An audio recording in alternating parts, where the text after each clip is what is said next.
noriu pakalbėti apie kantrybės svarbą sąmoningame gyvenime. Ir ši žinutė yra skirta tiems, kurie šiame gyvenime jaučiatės pakviesti kurti dalykus nuo nulio. Tai reiškia, tai gali būti verslas, pionieriška idėja, projektas ir taip toliau.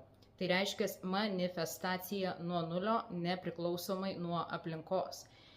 Ir tokiu atveju jums tikrai reikalingas kantrybės ugdymas. Kodėl? Kantrybė yra kontrolės priešingybė. Tai kuo daugiau kontrolės turime, tuo daugiau turime baimių. Tuo jaučiamės nesaugesni ir nestabilesni savo aplinkoje. Tai tokioje būsenoje išlaikyti ryžtą ir stiprybę ir eiti ir daryti ir auginti savo idėjas, yra labai sunku ir galiausiai praktiškai neįmanoma. Dėl to žūva daug verslų atėjusių iš širdies, dėl to pasibaigia daugelis nepriklausomų veiklų ir galbūt yra grįžtama vėl į samdomą darbą, susimažinama ir taip toliau, tiesiog numetama. Tai reiškia, kontrolė laimi prieš kantrybę. Ir aš dažnai dirbu su žmonėmis, turinčiais verslą, auginančiais projektus ir taip toliau. Ir būna, kad šie žmonės kreipiasi į mane tada, kada uždarė savo verslą ir grįžo į samdomą darbą, bet nebejaučia prasmės. Ir dabar iš karto pasakysiu, samdomas darbas čia yra ne apie tai, kai kurie žmonės gali jaustis visiškai puikiai samdomam darbe. Čia šita žinutė yra skirta tiems, kurie tiesiog jaučiate, kad norite šiame gyvenime nepriklausomai dirbti, kad turite savyje tiek daug kūrybiškumo ir galios, kad negalite sutalpinti po kitų žmonių rėmais. Tai kai mane kreipiasi tokie klientai, aš iš karto iš analizės, kurią atlieku, tai yra numerologijos analizės, tai yra vienas iš mano konsultacijos įrankių. Aš matau, kad žmogus yra atėjęs palikti palikimą, daryti didelius dalykus, tačiau jis turės paleisti kontrolę ir transformuotis. Ką reiškia transformuotis? Tai reiškia pasirinkti eiti per savo baimės ir alchemizuoti baimę į galią. Nesvarbu, kas vyktų išorėje, nesvarbu, kas griūtų, galia ir stiprybė ir meistrystė yra viduje. Tai reiškia, griūtis yra neišvengiamas tokiu atveju.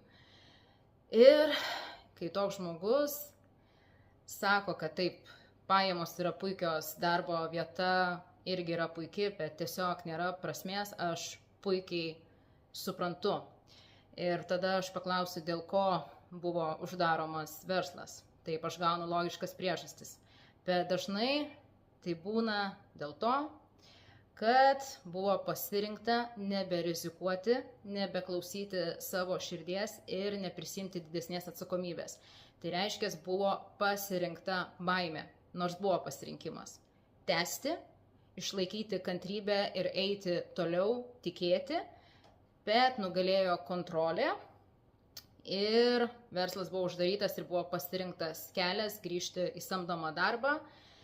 Ir netgi įgytas limituojantis įsitikinimas, kad mano vieta yra tik samdomam darbe, nes man vieną kartą nepasisekė versle. Ir tai yra visiška netiesa, nes tai nėra apie nesėkmės. Tai yra, ką tu gali transformuoti iš tos nesėkmės, nes nesėkmė veda į sėkmę galiausiai. Ir kadangi visatoje viskas eina per priešingybės, karmą ir dharmą, tai žmonės, kurie atėjo pastatyti ilgalaikius dalykus, galbūt netgi palikti palikimą po savo mirties, iš praeitų gyvenimų turi daug karmos susijusios su kontrolė. Pavyzdžiui, aš turiu master numerį, savo numerologiją susijusi su šia tema. Tai reiškia, praeitose gyvenimuose gyvenau turtingą gyvenimą, užėmiau aukštas pozicijas, bet tai prisirišau prie materijos, kad nebegalėjau augti, nebegalėjau transformuotis į savo aukštesnį potencialą. Įsikibau į materiją. Negalėjau matyti platesnės perspektyvos.